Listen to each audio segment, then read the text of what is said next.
Welcome to TwoQuestions.tv. I'm Susan Baroncini-Moe. Joining me today is Charlie Harary.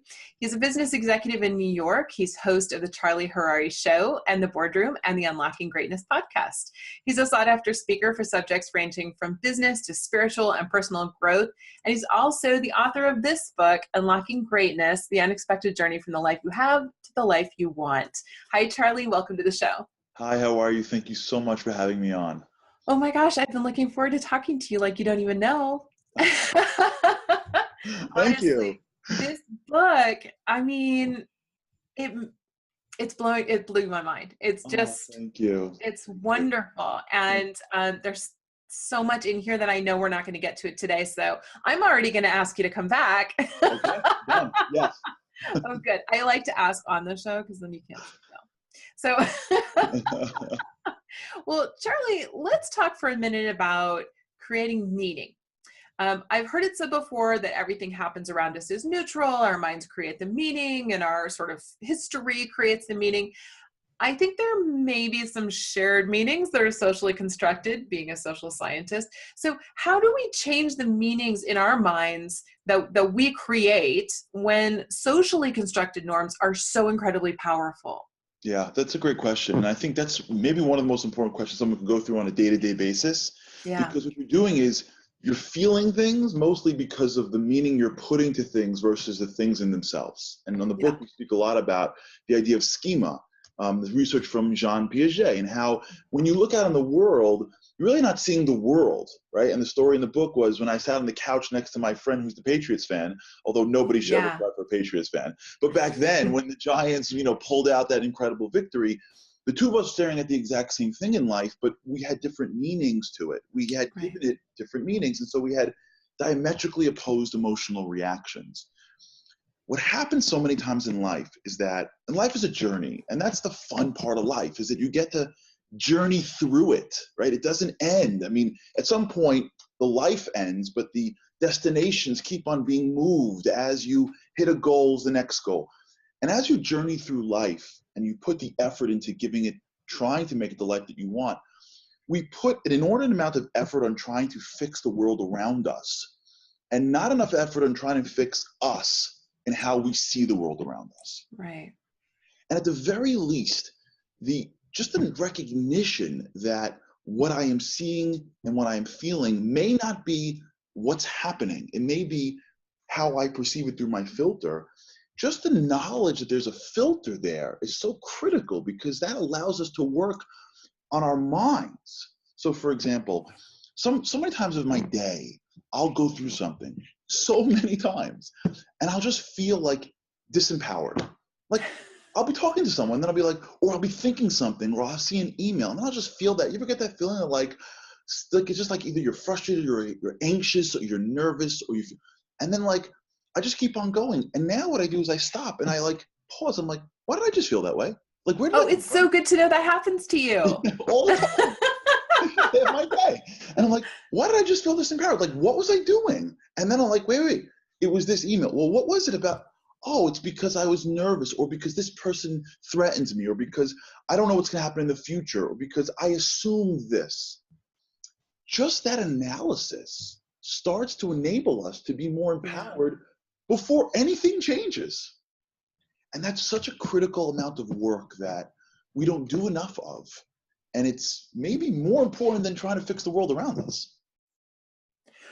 Well, to that end, though, you talk about this really delicate balance between significance and connectedness.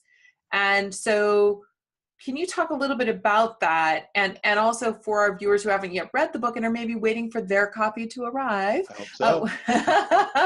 What does it mean exactly, the balance between significance and connectedness, and how can we create that delicate balance for ourselves? Sure, yeah, exactly. And one of the things we go through in the book is, the way the book is structured is sort of three parts. The first part is the mind and understanding just how powerful this is, because unless you understand how incredibly powerful one's mind is, it's hard to make change. And I think that's where most people fail. They get through change and they go, I can't do this. I'm not strong enough. Or, this is who I am. And then along the way of really well-intentioned change, they'll give up because they don't appreciate that, they're flying an F-16. Like, it's not a Honda Accord. Like, I'm all the Honda, but like, we got like the craziest computer ever in our minds.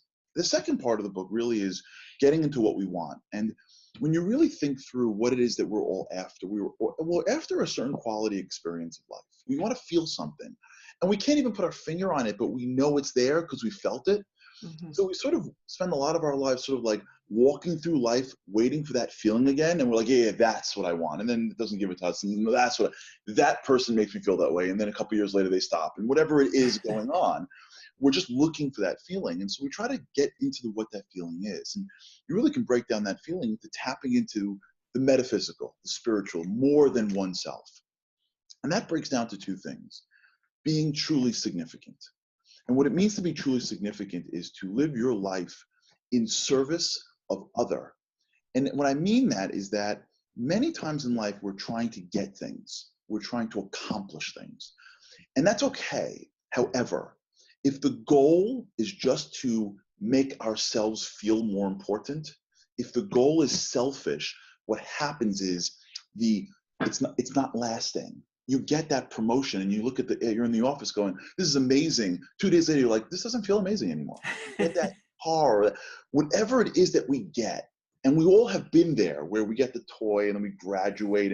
And what frustrates us so much is that even when we're successful, it's one thing if we're not successful. When we're successful, that should feel so much better, so much longer than it actually does. Yeah. And it doesn't.